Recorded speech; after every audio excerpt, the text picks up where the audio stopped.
Hello friends, so welcome to the video. So we are continuing to read chapter 2 part 5, which is the last part. The title of the chapter that we are reading is You Are Not Your Mind. So we were on the slide pleasure is not joy. So in this slide Eckhart Tolle is saying understanding the crucial difference between the pleasure which is temporary and joy which is lasting. This is really important distinction that most people never make. The pleasure and joy are not the same thing. In fact, they're fundamentally different. Pleasure is something that comes from outside. It's dependent on external circumstance. You get pleasure from eating delicious food, from buying something new, from someone complimenting you, from winning something, from physical experiences. And there is nothing wrong with pleasure. It's part of being human. And here's the key. Pleasure is part of the world of opposites. It's part of the mind. And in this world, everything goes up must come down. This means whatever gives you pleasure today can give you pain tomorrow. And this relationship that feels so amazing at the beginning can turn into heartbreak. The job you were so excited about can become a source of stress. The food you love can make you feel sick if you eat too much. The pleasure is fleeting and fragile. It's addictive because you are always trying to get back to that high, but it never lasts. And its absence creates pain. Joy, on the other hand, is completely different. Joy doesn't come from anything external, it arises from within. It's an aspect of your true nature when you are connected to something deeper than your thoughts. Joy has no opposites. It can't turn into pain because it doesn't depend on anything outside you. You can't lose it because it's not something you possess, it's something you are. You might catch glimpses of this joy when your mind goes quiet. Maybe you're looking at sunset and you are so absorbed in the beauty that thinking stops for a moment. Or you are in nature and everything feels perfect and still. Or there's a moment of great beauty or even great danger where mind becomes speechless. In those moments, you touch joy. Again, simple examples. So compare these two experiences. First, you buy a new phone and you feel excited, and that's pleasure. But fast forward few months, the phone has scratches. There's new model out there. Suddenly, it doesn't give you feeling of pleasure anymore. In fact, it might even frustrate you. That's pleasure operating according to the law of opposites.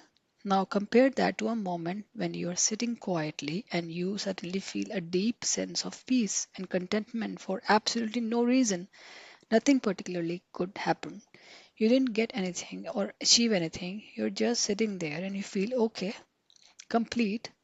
That's a glimpse of joy. It doesn't depend on anything and it doesn't turn into its opposite. So think about what you're chasing in life. Are you mainly seeking pleasure, things, experiences, achievements that you will hope will make you happy, or have you experienced moments of joy that come from simply being present, from stillness, from connection to something deeper? So next is law of opposites.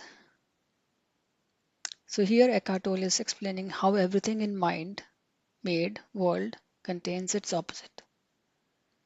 Now we are going to look at fundamental principle of how the mind works. In the world of the mind, what we call the enlightened condition, you cannot have good without bad. They come as a package deal. This is what we mean by law of opposites. So whatever gives you pleasure contains within itself the seed of pain. Now, not because life is cruel, because that's how the world of duality works. When you are very attached to something good, you are setting yourself up for suffering. When it changes or goes away, and everything does change, nothing stays the same. Think about relationships. When you first fall in love, it feels amazing. But that very attachment, that feeling of, I need this person to be happy, contains within it the fear of losing them, suffering, the more pleasure and security you derive from the relationship, the more pain you'll feel if it ends. The pleasure and the pain are two sides of the same coin. It isn't just true for relationships, it applies to everything the mind craves. The excitement of getting something new contains the future disappointment when it gets old or it breaks. The pride of success contains the fear of failure. The bigger the success, the bigger the fear, because the bigger the fall is. The pleasure of being praised contains the pain of being criticized.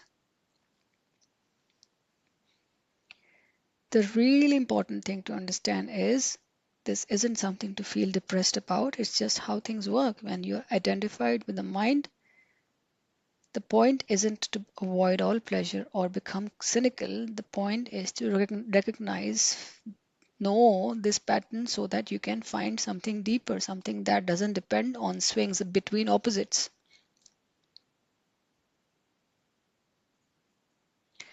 Have you ever noticed how love relationships often swing between attraction and conflict? One day you feel so close to that person. Next day you're arguing and feeling very hurt. Because the more attachment, the more hurt. The more attachment, the more easily you get hurt. So the attraction and the attack are two sides of the same thing. They are both based on deep need and attachment, which is a function of ego mind. True love, on the other hand, doesn't swing between opposites because it's not coming from the mind. So, very thing you loved about, let's say your job when you started, maybe the fast pace, the challenges can become the thing you hate about it later. Same job, but the mind has flipped to the opposite polarity. So, food for thought. What in your life has flipped from good to bad, from pleasure to pain?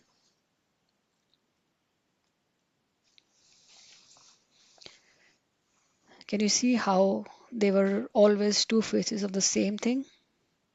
Your mind's attachment and resistance. So the next slide is the sun behind the clouds. So your true nature can be hidden but never destroyed. Here's some really good news. So underneath all the mental noise, underneath all the emotional pain, underneath all the patterns we have been talking about, your true nature is still there. It can be obscured, covered, but forgotten, but it can never actually be destroyed.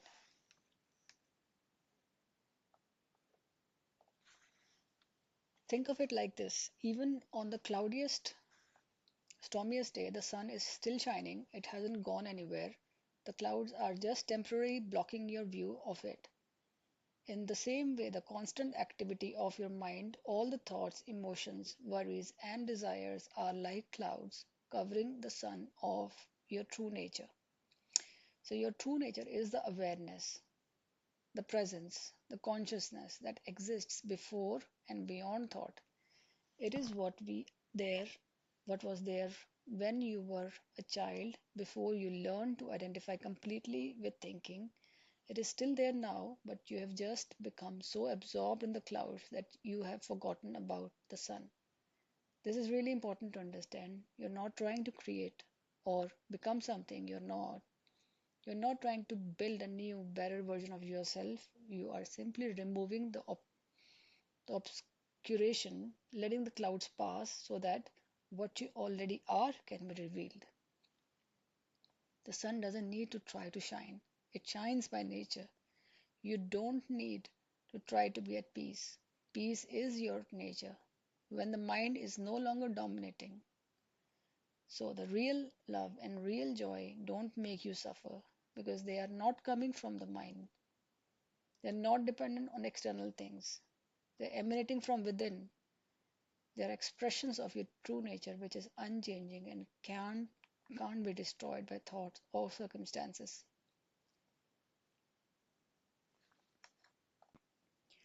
What if everything you are seeking, peace, joy, Fulfillment is not something you need to find or achieve, but something you already are underneath all the mental noise.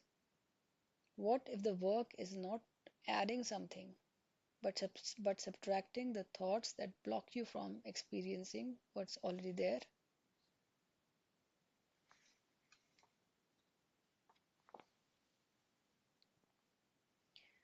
You are not the emotion becoming the watcher. The practical instruction of breaking free from emotional identification is what Eckhart Tolle is telling now.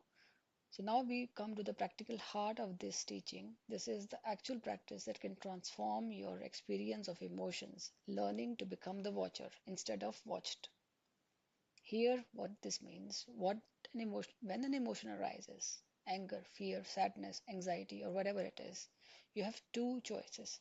The first choice, which is most of us do automatically, is to become completely identified with the emotion, to become completely identified with the darkness when you enter the room.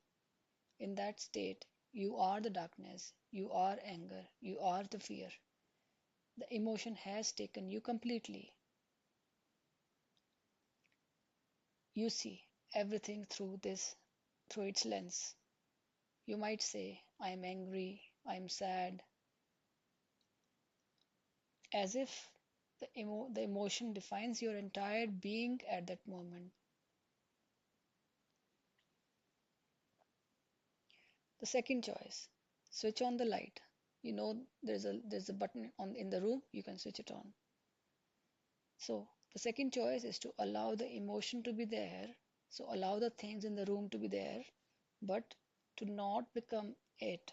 Instead, you switch on the light, you watch it, you observe it, you feel it in your body. You notice how it moves and changes, and you don't lose yourself in it.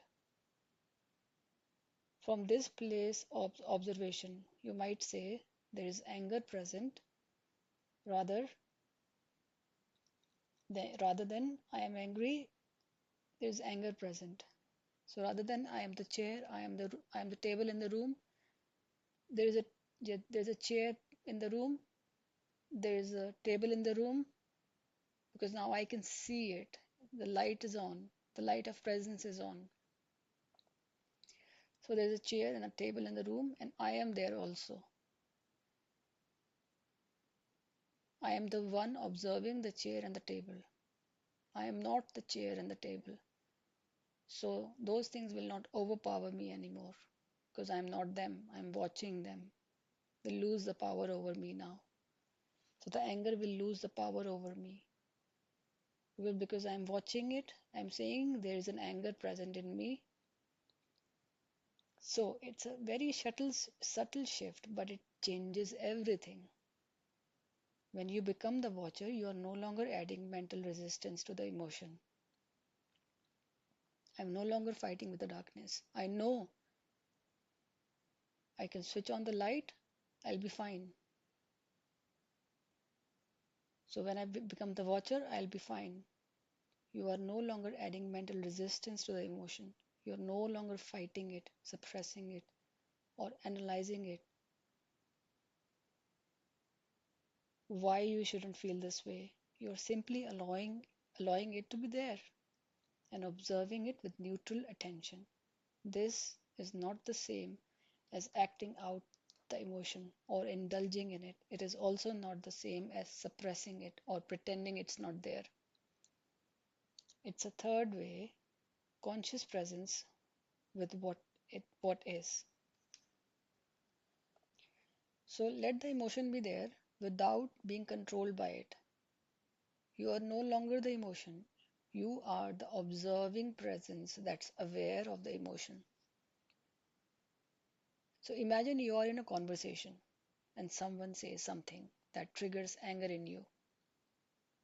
The unconscious response is to be immediately taken over by that anger. You might snap back at them and withdraw coldly or spend next hour mentally rehearsing all the things you should have said that you couldn't say that. Next time I'll say all those things. And that's being identified with the emotion. The conscious response is to feel the anger arising. Maybe you notice heat in your face, tension in your jaw, a tightness in your chest, but you don't immediately act from that place. You observe, ah, anger is here, it's come again. The chair is here, the table is here.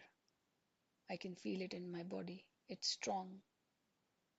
Let me just notice it without doing anything right now. Keep noticing. By bringing that observing attention to it, you create space. You are no longer completely possessed by the anger. You are the awareness that's noticing anger, which is completely different position.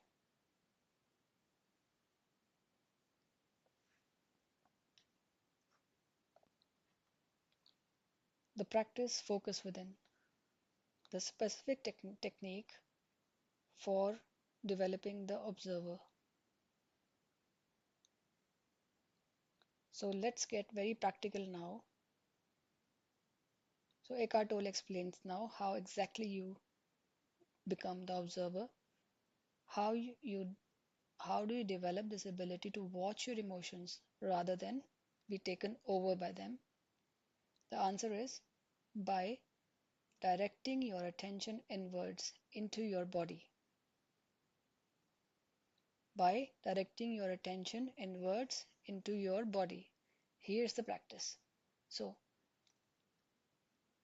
let's try it right now as I'm speaking. Start by asking yourself, what is going on inside me at this moment?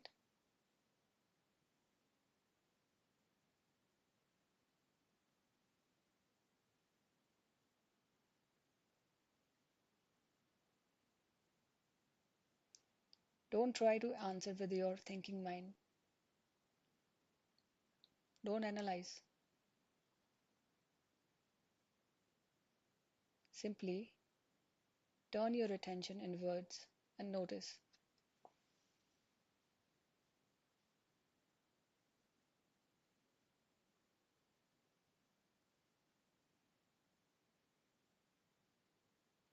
The method has 3 simple steps. First, don't analyze, just watch. Your mind will want to jump in and label everything, figure out why you are feeling this way, judge whether you should feel this way. Don't do that. Just observe without commentary. Be like a scientist, neutrally observing an experiment. Second step, focus your attention within. This means bringing your awareness into your body rather than staying in your head. You are looking for the felt sense of emotion, the actual physical sensations.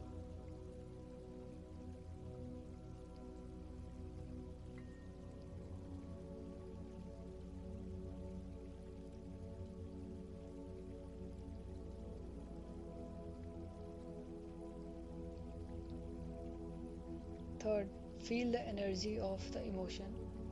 Where is it located? Is it in your hands? Did you feel energy, rush of energy in your hands? In your feet? Chest? Your stomach? Your throat? What does it feel like? Hot? Cold? Tight or expansive? Is it moving or is it still? Just notice these things without judgment.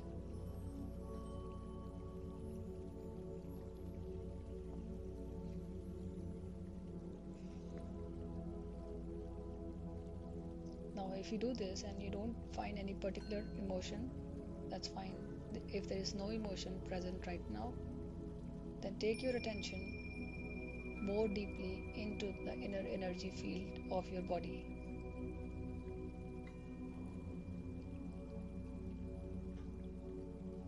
Just feel the aliveness in your hands, your arms, your torso.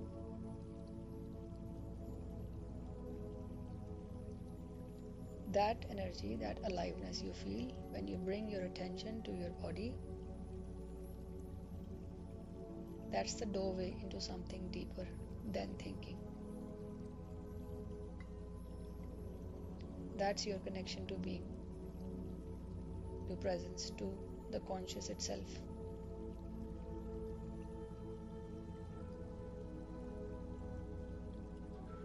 So put your hands over your heart.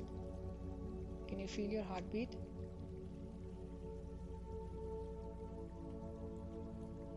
Maybe you can, maybe you can't. That's okay. But can you feel the warmth of your hand? Can you feel the subtle sensation of aliveness in your chest area? That's what we mean by feeling the inner energy field of your body.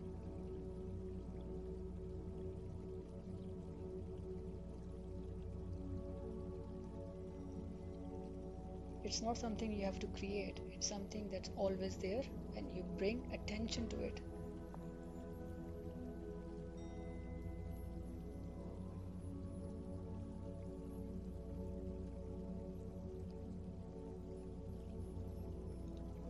Wherever we put attention, that thing starts getting big, stronger. So when we put attention to feeling something in the body, like feeling the warmth of your hand, it's always there. When you bring attention to it, we feel it more.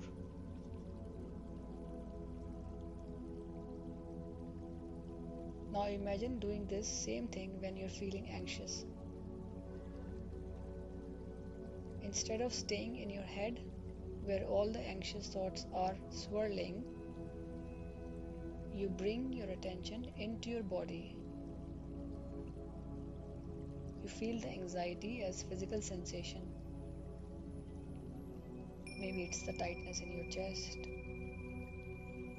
Maybe it's the nervous energy in your stomach. Maybe it's a headache.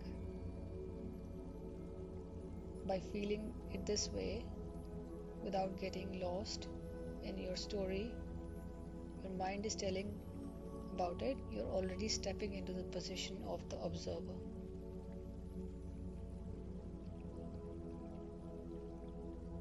Can you make this a habit throughout your day?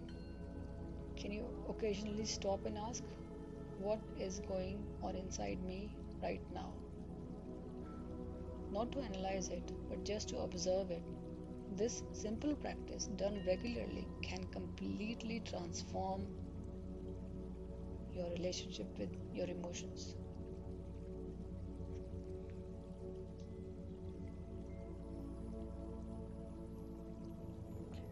So this slide is transmuting unconsciousness. How bringing awareness to emotions transforms them is what Eckhart Tolle is explaining now.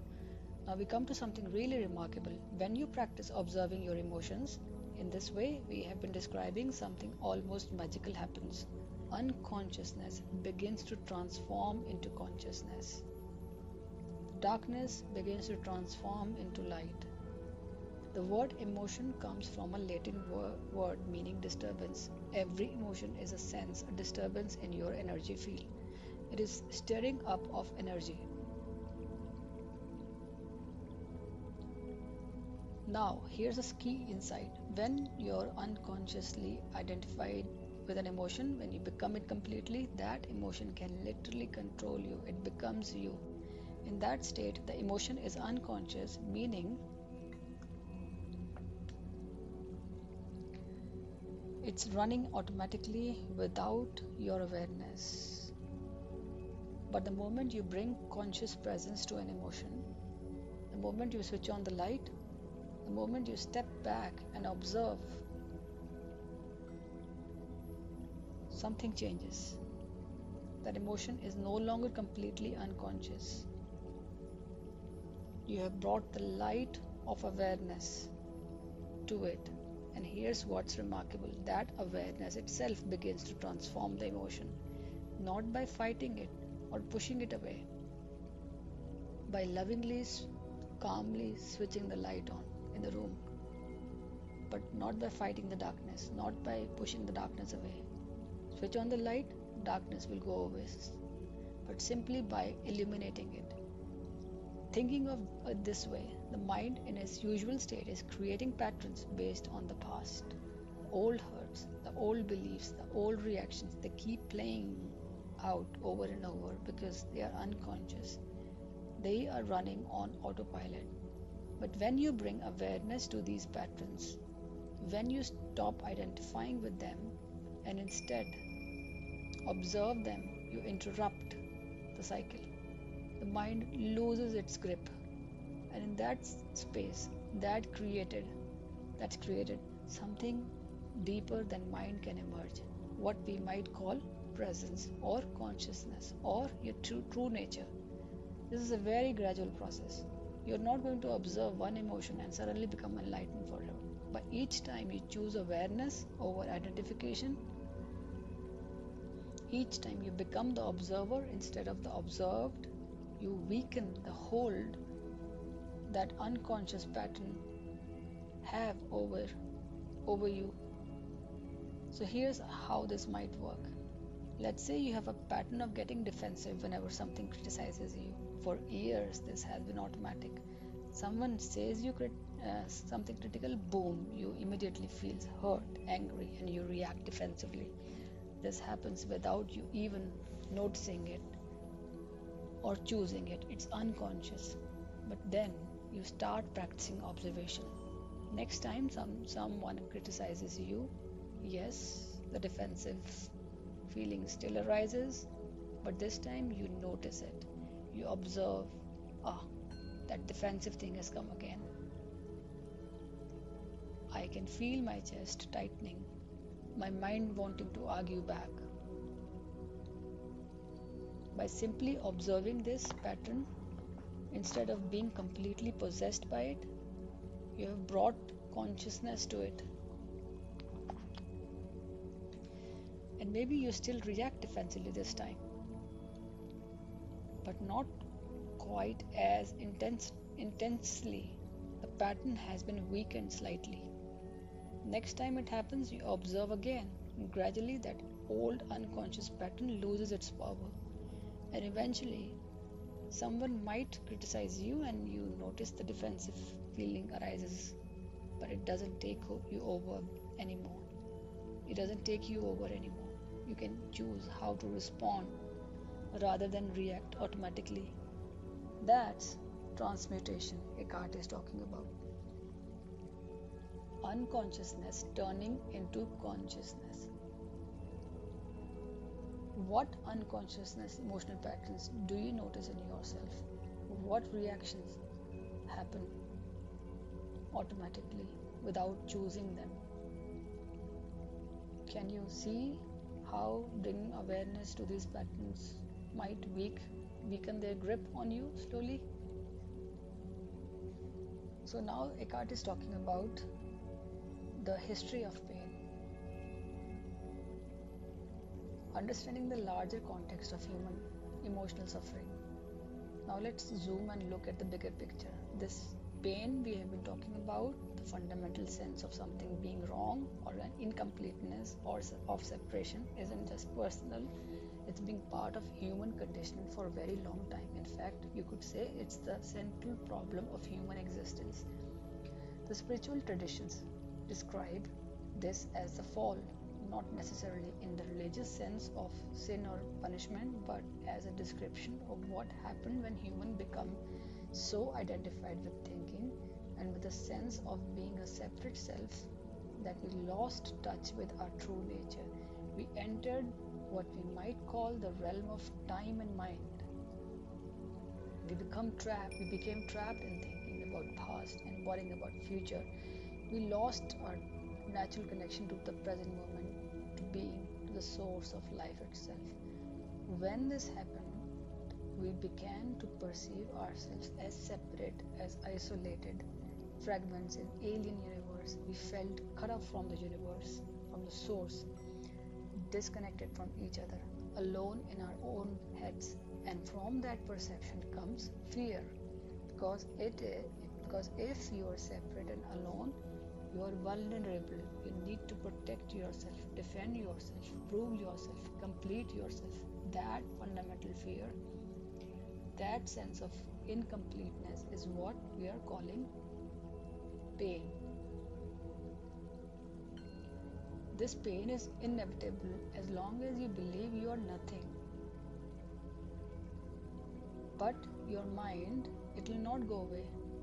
As long as your sense of identity comes from thought, it's part of the package of being spiritually unconscious, and humanity has in this state for very long. So we have come to accept it as normal.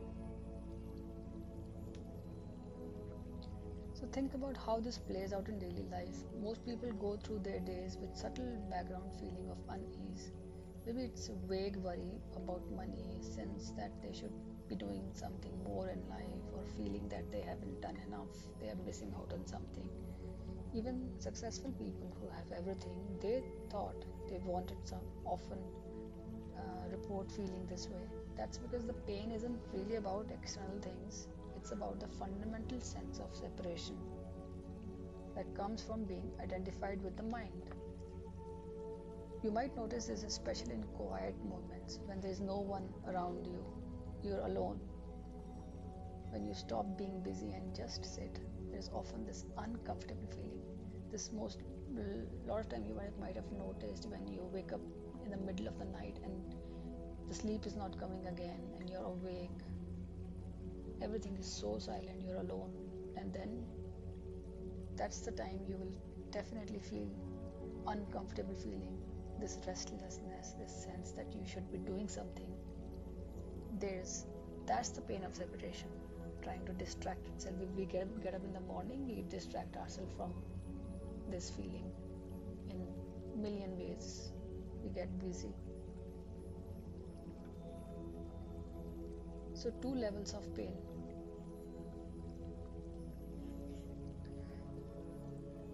So distinguishing between pain you are creating now and pain from the past.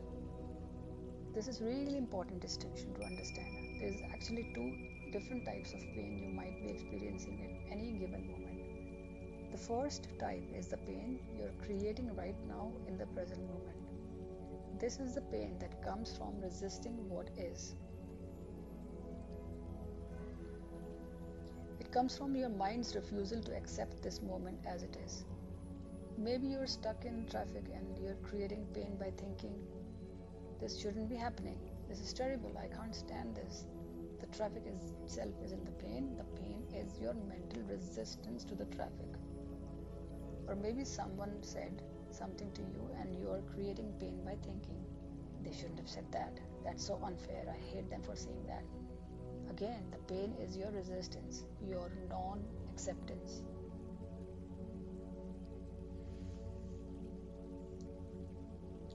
This type of present moment pain includes resentment, resisting something that happened, and hatred, intense resistance to something or someone, self-pity, resisting your situation and feeling sorry for yourself, guilt, resisting yourself or something you did,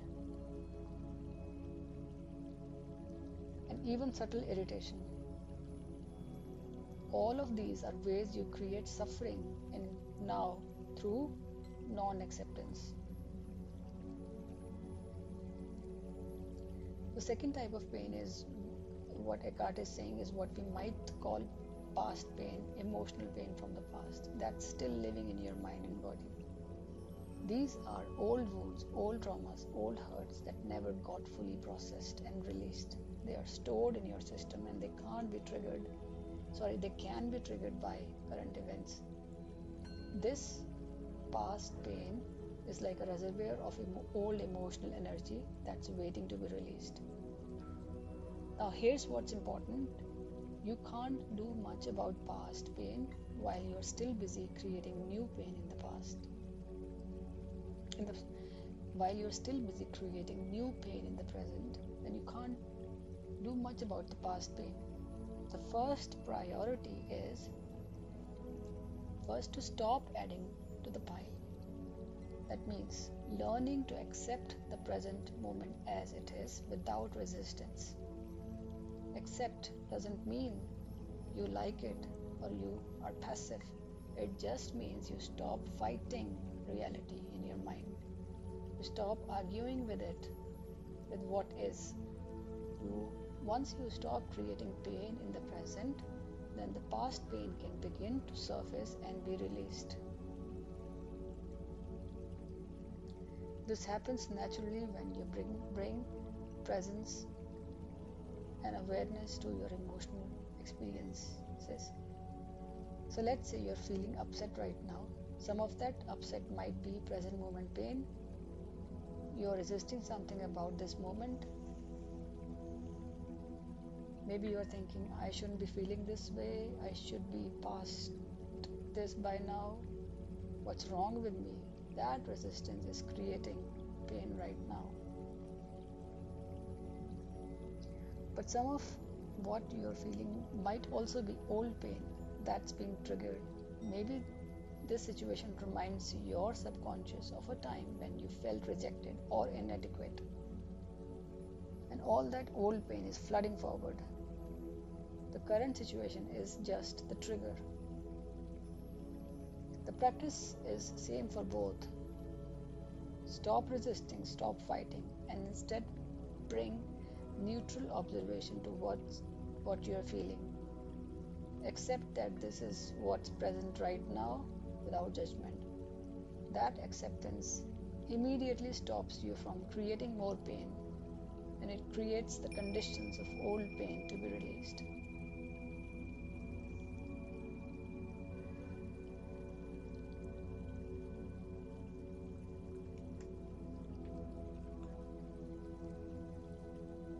So the final slide is the ultimate message. Become presence itself rather than seeking it.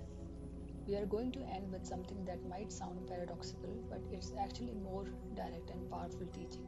Don't seek to become free of desire or to achieve enlightenment in the future. That's just another craving. That's still the mind saying, I'm not okay now, but I will be okay when I finally achieve this spiritual state.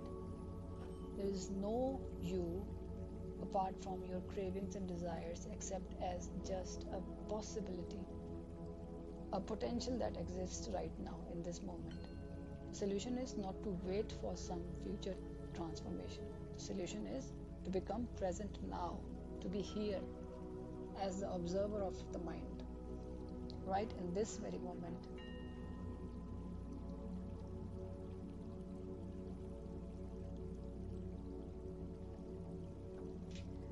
Be the awareness that's observing thoughts rather than being identified with them. That capacity is in you right now, not in future achievement, but as a present reality that you can step into right now. This isn't about achieving something special state or having some dramatic spiritual experience. It is much simpler and more ordinary than that. It is about recognizing what you already are underneath the noise of thinking. It's about choosing right now to be present rather than lost in thought. It's about being the observer rather than observed. Here's the beautiful thing. You don't have to become something you're not. You don't have to be perfect or enlightened or special. You just have to stop being completely identified with your mind. Stop believing that the voice is in your head is who you are. Recognize that there is something deeper, the awareness that notices the voice. That awareness is your true nature. That awareness is already free. So right now, as you're reading these words, there's a part of you that's thinking about them, maybe agreeing or disagreeing or wondering what this means. That's the mind.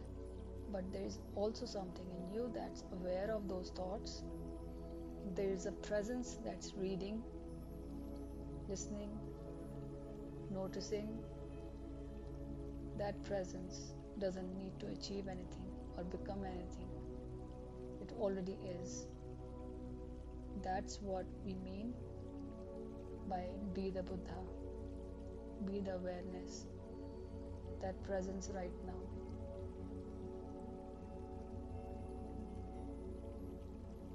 You don't need to wait until you have meditated for 10,000 hours or read all the spiritual books or overcome all your problems. Right now you can choose presence over thinking. Right now you can be the observer rather than the voice. And in that simple shift, you're already touching your true nature.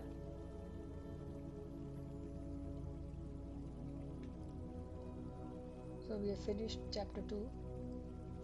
Some of the things that we talked about, there are some additional notes we will be sending or uploading with this video. So those are some examples about how the body is talking to you, 15 most common problems and what they might mean. A headache might mean what your body feels. A headache might mean tension, pressure or pain in your head.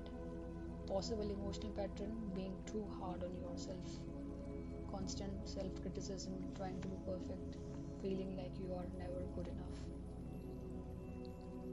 A simple example, you criticize yourself all day. I should have done better, I'm messed up, I'm so stupid. Your head literally gets tight from all that mental pressure. So what helps is be kinder to yourself. When you notice self-criticism, pause and say, I'm doing my best. So these are the 15 most common patterns we all might have, and how do they manifest in the body as emotions, and how we can notice them. And so we can refer all these patterns we will send you for your reading.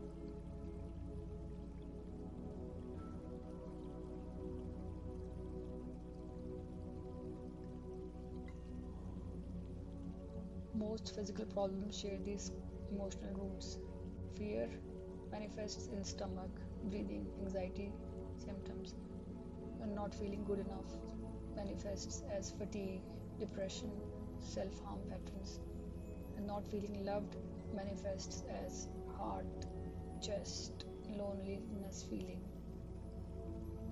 Manifests in heart, chest, and anger you don't suppress manifests as headaches, high blood pressure, inflammation. And holding on and not letting go manifests as back pain, constipation, stiffness. Carrying too much manifests as shoulder pain, neck pain, feeling burden. Okay, thank you for listening. We finished chapter 2 finally. Next time we'll be starting on chapter 3, which is consciousness, the way out of pain. The way out of pain. Create no more pain in the present. Past pain, dissolving the pain body. Ego identification with the pain body. The origin of fear, the ego search for wholeness. So a lot of things you might feel we are keep on repeating the things that we keep on repeating in lots of slides and lots of videos, which is fine. I think these things have to be drilled into our mind again and again and again and again. And slowly, if we keep on drilling into the mind like this, the understanding will solidify slowly. Slowly the light in the room keeps on increasing and the darkness keeps on decreasing. This is really useful even if you feel that it's repeated stuff. Even if you feel that you know it already, still the subconscious mind is listening and replacing the old pattern slowly. It will happen. These things will work automatically. Definitely. Okay, thank you for listening. Please forward this video to your friends and family if you feel it's benefiting you. Have a wonderful rest of the day. Enjoy. Talk to you soon.